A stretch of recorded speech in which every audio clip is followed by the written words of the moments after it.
وہ کچھ جاہل قسم ان پڑھ قسم کے لوگ ہوتے ہیں، علم ان کے پاس نہیں ہوتا، وہ چھوٹے چھوٹے بچوں کو کہتے ہیں کہ ہم نے ان کو حسین کے نام پہ فقیر بنایا، ان کو بھیک منگوائی جاتی ہے۔ حالانکہ حسین کے نام پہ بھیک اپنے بچوں سے منگوانے والے، حسین کے نام پہ فقیر بنانے والے، کیا اچھا ہوتا کہ حسین کے نام پہ حافظ قرآن بنا دیتے، کیا اچھا ہوتا کہ حسین کی محبت میں اپنے بچے کو نمازی بناتے۔ ہم بتاتے بیٹا حسین نے کربلا میں ظالم و جابر کی حکمرانی میں نینوا کی خارزار وادیوں میں 3 دن بھوکے پیاسے رہ کے خاندان کنبہ کٹانے کے بعد بھی سجدے کو نہیں چھوڑا۔ ہم اپنے بچوں کو بتاتے نماز کتنی اعلیٰ ہے، ہم اپنے بچوں کو بتاتے جو قلندر لاہوری ڈاکٹر اقبال نے کہا کہ نہ مسجد میں نہ بیت اللہ کی دیواروں کے سائے میں نماز عشق ادا ہوتی ہے تلواروں کے سائے میں۔ صاحب ہم اپنے بچوں کو یہ بتاتے کہ قتل حسین اصل میں مرگ یزید ہے، اسلام زندہ ہوتا ہے ہر کربلا کے بعد۔ ہم اپنے بچوں کو یہ بتاتے کہ حسین کا ماتم نہیں ہے اہل سنت کا شیوا، شہید مرتے نہیں ہے نظمی قرآن اعلان کر رہا ہے۔ ہمیں بتانا چاہیے تھا وَلَا تَقُولُوا لِمَنْ يُقْتَلُ فِي سَبِيلِ اللَّهِ اموات جو راہ خدا میں قربان ہو انہیں مردہ نہ کہو بلکہ وہ زندہ ہیں، بل احیاء وَلَكِنْ لَا تَشْعُرُونَ بلکہ وہ زندہ ہیں، تمہیں ان کی زندگی کا شعور نہیں۔ انہیں مردہ گمان بھی نہ کرو، وہ اللہ کے پاس سے رزق پاتے ہیں، وہ اپنے مزارات میں زندہ ہیں۔ ہمیں کیا بتانا چاہیے تھا، ہم بتا کیا رہے ہیں۔ ہمیں کیا بنانا چاہیے تھا، ہم بنا کیا رہے ہیں۔ ہمیں نمازی بنانا چاہیے تھا، ہمیں حافظ قرآن بنانا چاہیے تھا، ہمیں غلام نبی بنانا چاہیے تھا، عاشق رسول بنانا چاہیے تھا۔ ہم نے عاشق رسول تو بنایا نہیں، ہم نے حافظ قرآن تو بنایا نہیں، ہم نے نمازی تو بنایا نہیں، ہم نے بنا دیا فقیر۔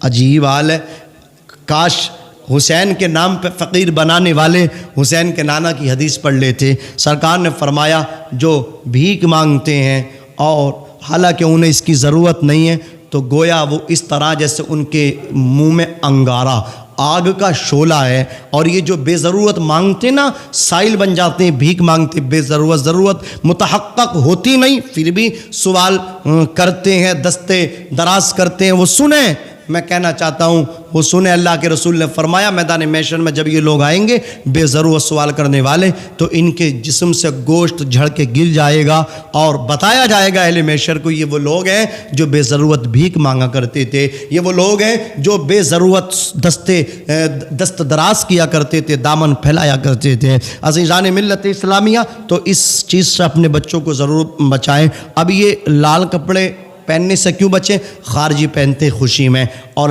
ہرے بلیک کالے کپڑے پہننے سے بچیں اس لیے کہ رافضی غم میں۔ ہمیں غم بھی نہیں کرنا، ہمارا حسین تو زندہ ہے، ہمارے حسین زندہ ہیں۔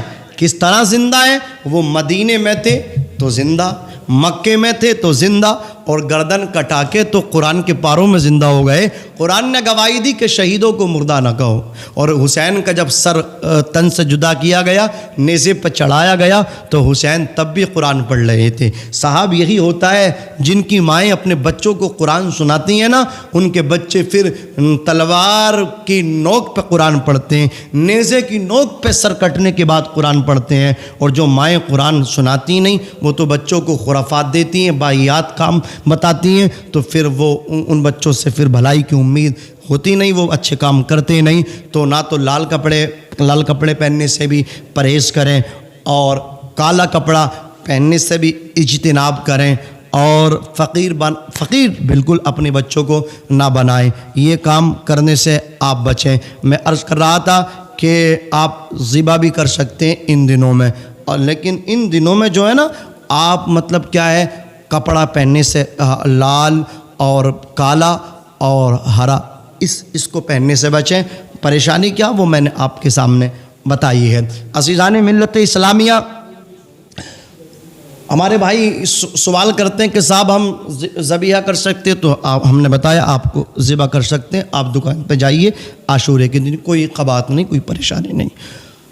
اور بہتر تو یہ ہے کہ سرکار غوث اعظم فرماتے ہیں کہ آپ عاشورے کے دن غسل کریں، یعنی نہائیں، سر سے پیروں تک پانی بہائیں، آپ اس طرح نہائیں کہ کوئی بھی جسم کا عضو آپ کا خشک نہ رہے بلکہ تر ہو جائے، پانی سب کے اوپر سے گزر جائے، بیت جائے۔ اس طرح غسل کریں. غوث اعظم فرماتے ہیں اس کا فائدہ بینیفٹ یہ ہے کہ پورے سال آپ تمام امراض سے محفوظ رہیں گے سوائے مرض موت کے. اگر کوئی ایسا مرض ہے کہ اس سے آپ کی موت واقع ہوگی تو اس سے آپ نہیں بچ سکتے. موت کا آنا حتمی ہے, یقینی ہے, ایک دن آئے گی, سب کو آئے گی, سب کو آنا. یہ دنیا آنی جانی ہے, یہ دنیا فانی ہے, یہ باقی نہیں ہے, ایک دن سب کو مٹنا. تو سوائے مرض موت کے آپ اگر غسل کر لیں عاشورے کے دن, آپ تمام امراض سے اپنے آپ کو بچا سکتے ہیں. اس دن کیا آپ سرما لگائیں, سرما لگا کے آپ آشوب چشم سے, آنکھ کے دکھنے سے, پانی نکلنے سے بھی آپ بچ سکتے ہیں. اس دن ناظرین اپنے بچوں پہ آپ جو ہے نفقے میں کشادگی کریں, خرچ جو ہے آپ اس دن بڑھا دیں. سفیان ثوری فرماتے ہیں ہم نے خود نے تجربہ کیا. آپ کہتے ہیں 60 سالہ میرا تجربہ ہے کہ میں اپنے اہل و عیال پہ عاشورے کے دن, محرم کے دن جو تھا, میں 10 تاریخ کو محرم کی خرچ کرتا تھا. خرچ میں بڑھوتری کرتا تھا, زیادتی کرتا تھا, بڑھاتا تھا. اس کی برکتیں مجھے ملتی تھی. پورے سال میرے رزق میں برکت ہوتی تھی, میرے دسترخوان پہ برکت ہوتی تھی. میں نے عاشورے کے دن خرچ کرنے کی برکتیں 60 سالوں سے پائی ہیں. اور اس میں ہمیں کیا چاہیے کہ نفل نماز کا بھی ہم اہتمام کر لیں. کس طرح ہمیں نفل نماز کا اہتمام کرنا؟ حضرت عبد الرحمن نزہۃ المجالس کے اندر لکھتے ہیں کہ 4 رکعت نماز ہمیں عاشورے کے دن 10 محرم کو اس طرح پڑھنی ہے کہ ہر رکعت میں سورہ فاتحہ, یہ نفل نماز پڑھنی ہے. 4 رکعت نفل نماز اور چاروں رکعات اس طرح پڑھنے کی ترکیب میں آپ تک بتا رہا ہوں. پڑھنے کی ترکیب یہ ہے کہ نیت آپ پہلے کریں, نیت کے بعد آپ ثنا پڑھیں, اور ثنا کے بعد آپ استعاذہ اور بسملہ, تعوذ, تسمیہ دونوں پڑھیں. اس کے بعد سورہ فاتحہ کی آپ تلاوت کریں. سورہ فاتحہ کے بعد آپ سورت ملائے قل, سورہ اخلاص کو آپ 11 مرتبہ پڑھیں. ہر رکعت کو اسی طرح آپ پڑھیں 11 مرتبہ. آپ ہر رکعت میں سورہ فاتحہ کے بعد سورہ اخلاص, یعنی میں سورہ اخلاص آپ کو اس طرح پڑھنی ہے, اس کو اچھی طرح یاد کر لیں. مخرج کے ساتھ آپ کو, مخارج کے ساتھ آپ کو پڑھنا ہے. صحت الفاظ کے ساتھ پڑھنا. کس طرح الفاظ کی صحت بھی باقی رہے, مخارج کی رعایت بھی ہو, اس طرح آپ پڑھیں. بسم اللہ الرحمن الرحیم. قل هو اللہ احد اللہ الصمد لم یلد ولم یولد ولم یکن لہ کفوا احد. اس طرح آپ کو یہ پڑھنا ہے. آپ 4 رکعت اس طرح جب آپ پڑھیں گے تو آپ کو 50 سال کے گناہ اللہ تعالیٰ آپ کے بخش دے گا, اور ایک ممبر آپ کے لیے جنت میں اللہ تعالیٰ لگوائے گا. اللہ اکبر. اگر آپ کو یہ 4 رکعت زیادہ لگے تو 2 رکعت پڑھ لیں. 2 رکعت اس طرح پڑھیں کہ سورہ فاتحہ کے بعد دونوں رکعتوں میں 11 مرتبہ کی جگہ سورہ اخلاص کو 3 مرتبہ پڑھیں. آپ سورہ اخلاص کو 3 مرتبہ پڑھیں. اس کا فائدہ کیا ہوگا؟ ان 2 رکعت کا فائدہ محرم عاشورے کے دن یہ ہوگا کہ آپ کی قبر جب سے آپ قبر میں پہنچیں گے آخری آرام گاہ میں, قیامت تک آپ کی قبر میں اندھیرا نہیں, سویرا ہوگا, اجالا ہوگا. قیامت تک آپ کی قبر روشن رہے گی.